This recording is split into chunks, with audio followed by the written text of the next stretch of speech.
Bharat study planner पे आपका स्वागत है। मैं आपके साथ धर्मेंद्र।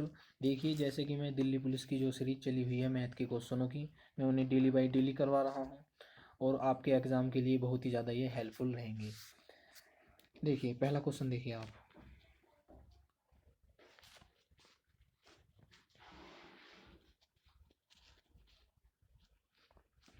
एक मेज जिसकी कीमत 750 रुपये थी और 4% की हानि पर बेची गई, उसका विक्रय मूल्य क्या था?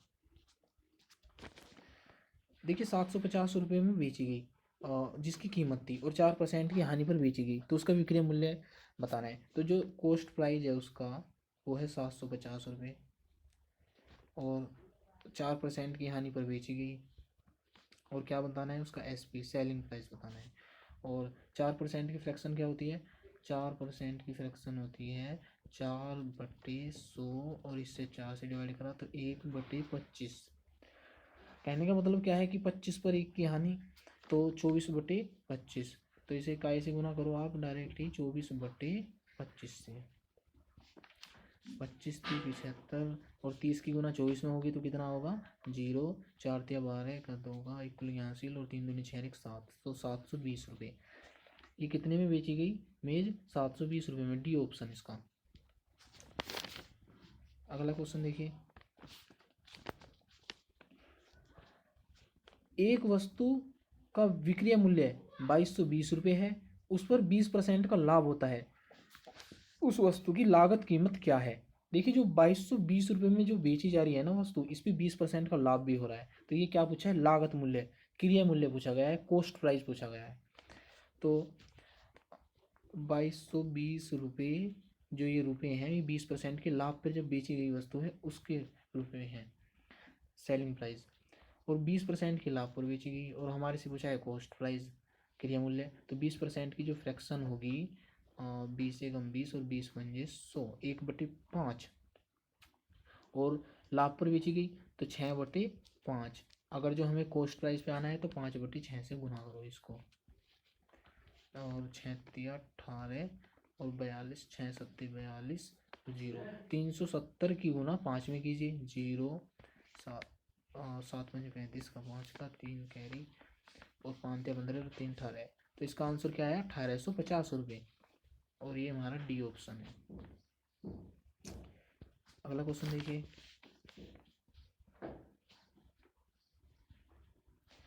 किसी वस्तु की 25% लाभ और 20% लाभ पर विक्रय कीमत में 10 रुपये का अंतर है, उस वस्तु की लागत कीमत क्या है? देखिए कैसे, अगर आपने कोई वस्तु बेची 25% के लाभ पे और वही वस्तु बेची 20% के लाभ पे, देखिए अगर जो आप 20% के लाभ पर ना बेचकर उसे 25% के लाभ पर बेचते हैं तो आपको कितना और लाभ होता है? 10 रुपये। ठीक है, 10 रुपये और ज़्यादा एक्स्ट्रा आपको कमाई होगी। तो यहाँ अंतर कितना है परसेंटेज में? 5% का। और 5% बराबर किसके है? 10 के। और हर चीज़ अपने आप में कितनी है? 100%। तो यहाँ भी आप 5% बराबर, आपको जब 10 दिया हुआ है तो आप इसे क्या करेंगे? 100%। तो यहाँ 20 से गुना करो और यहाँ भी 20 से गुना करो, तो 20 पंजे 100, तो 100% बराबर किसके होगा? 200 के। तो इसका आंसर क्या है? Option B option. तो इसका ये क्या निकल के आया है? क्रिया मूल्य।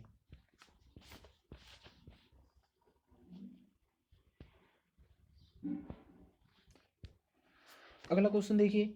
एक व्यक्ति दो मशीनों में से प्रत्येक को 396 रुपये में बेचता है, एक पर उसे 10% का लाभ और दूसरे पर 10% की हानि, तो पूरे सौदे में उसका लाभ या हानि ज्ञात कीजिए।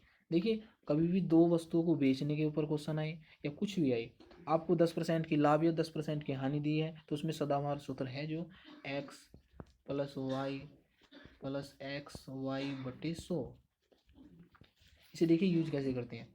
आपको कोई सेलिंग प्राइस या कॉस्ट प्राइस कुछ नहीं देखना, आपको 10% का लाभ तो 10 लिखो, 10% की हानि तो ऋणात्मक चिन्ह दर्शाएगा हानि को, -10, और -10 गुना 10/100। इससे ये कैंसिल हो गया, इससे और ये, इससे ये कैंसिल और इससे ये, तो एक की एक में गुना करेंगे तो ये क्या आएगा? माइनस के, तो माइनस के 1% की हानि हुई। तो माइनस किसको चिन्ह को दर्शा रहा है? हानि को दर्शा रहा है। तो क्या हुआ इसमें? बी ऑप्शन, 1% की हानि। अगला क्वेश्चन देखिए। 36 पुस्तकों का क्रिया मूल्य 30 पुस्तकों के विक्रय मूल्य के बराबर है, तो लाभ बताइए आप। देखिए 36 पुस्तक का जो क्रिया मूल्य है, 36 पुस्तकों का कॉस्ट प्राइस बराबर किसके है, 30 पुस्तकों के सेलिंग प्राइस के बराबर है।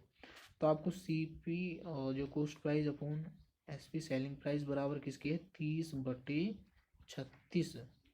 तो देखो जो 30 पे कितना लाभ हो रहा है, उसके 6 पुस्तकों के विक्रय मूल्य के बराबर लाभ हो रहा है। तो 30 पे कितना लाभ, 6 का, और गुना 100, तो 6×5 = 30 और 5 से इसे डिवाइड करा तो कितना आया, 20। तो 20% का क्या हो रहा है इसे, लाभ।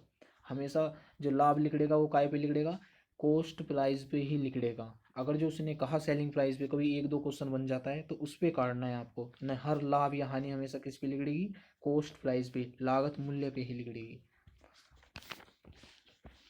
अगला क्वेश्चन देखिए, एक आदमी ने 4 रुपये में 5 के भाव से संतरे खरीदे और उन्हें 5 रुपये में 4 के भाव से बेचा, उसका लाभ क्या है।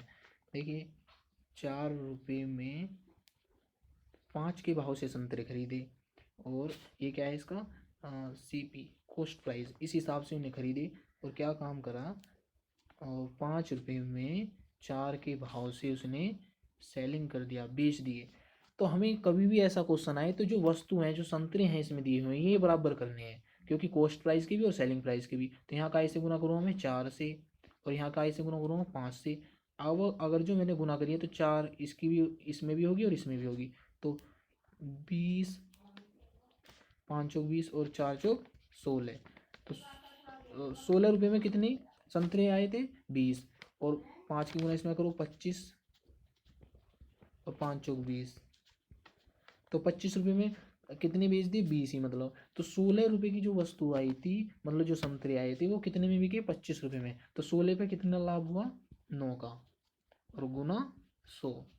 4 से इसे डिवाइड करो, 4 चौक 16, और 4 से इसे डिवाइड करो 25, और 25 की आप 9 में गुना कीजिए, 9×5 = 45, 4 कैरी, 9×2 = 18, 4 22, 222 को 4 से डिवाइड कीजिए, 4×5 = 20, और 4×6 = 24, और 0.25%, तो 56.25%। तो इसका क्या ऑप्शन है, डी ऑप्शन। अगला क्वेश्चन देखिए, 220 मीटर लंबी ट्रेन एक सिग्नल के खंभे को 12 सेकंड में पार करती है, तो ट्रेन की गति किलोमीटर प्रति घंटा में ज्ञात कीजिए। देखिए चाल बराबर क्या होता है, दूरी बटे समय, और दूरी कितनी है, 220। दूरी हमें किस में लेंगे, जो ट्रेन की लंबाई है, और 12 सेकंड में पार कर रही है इसे। तो ये क्या आ गई इसकी, चाल बराबर दूरी बटे समय, तो इसकी चाल आ गई, और काय में आई है, मीटर प्रति सेकंड में, तो इसे आप 18/5 से गुना कीजिए। अगर जो आप किसी चाल में 18/5 से गुना करते हैं तो किलोमीटर प्रति घंटा में चेंज हो जाएगी। अगर जो आप किसी चाल को 5/18 से गुना करते हैं तो वो काय में चेंज होगी, मीटर प्रति सेकंड में। तो 6×2 = 12, 6×3 = 18, और 2 से इसे काटा तो 110, और 5 को 110 से काटा तो कितना आया, 22, और 22×3 कितने होते हैं, 66 किलोमीटर प्रति घंटा। तो कौन सा ऑप्शन है, सी ऑप्शन। अगला क्वेश्चन देखिए, जैसे कि ये क्वेश्चन दिया हुआ है, वर्ग की भुजा 3√2 सेंटीमीटर है, तो इसकी विकर्ण की लंबाई क्या होगी। देखिए हमें थोड़ा फीडबैक सा पता होना चाहिए वर्ग के बारे में, जब हम इन क्वेश्चनों को अच्छे तरीके से कर पाएंगे। देखिए वर्ग क्या है, जिसकी चारों भुजा समान होती है, और वर्ग का जो क्षेत्रफल है, एरिया है, वो क्या होता है, अगर जो भुजा ए मानी मैंने, और एरिया कितना होगा इसका, क्षेत्रफल होगा भुजा का स्क्वायर, और इसका विकर्ण कितना होगा,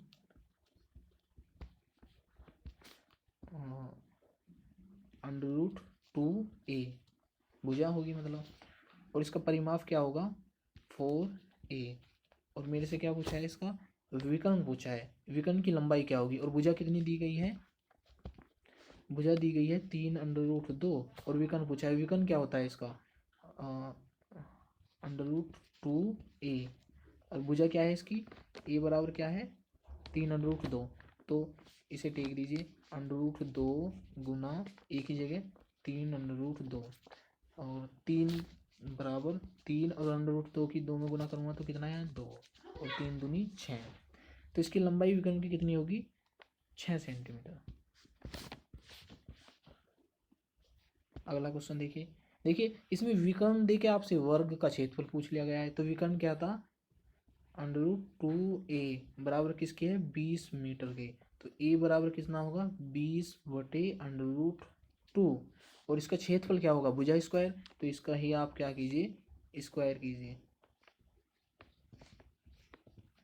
तो 20 का स्क्वायर कितना होगा 400 और ऐसा √2 का स्क्वायर कितना होगा 2 और 400 से इसे कैंसिल करा तो कितना आया 200 वर्ग मीटर। तो इसका ऑप्शन क्या है बी। देखिए अगला क्वेश्चन हो चुके हैं आपके क्वेश्चन। देखिए आपको जो ये हेल्पफुल हो आपके एग्ज़ाम के लिए तो आप प्लीज़ सब्सक्राइब और बेल आइकन दबाइए, ठीक है। और मैं इसको पूरे कंप्लीट वे से पूरे सीरीज़ को लेके चलूँगा और ये आपके एग्ज़ाम के लिए बहुत ही ज़्यादा हेल्पफुल रहेंगे। ओके।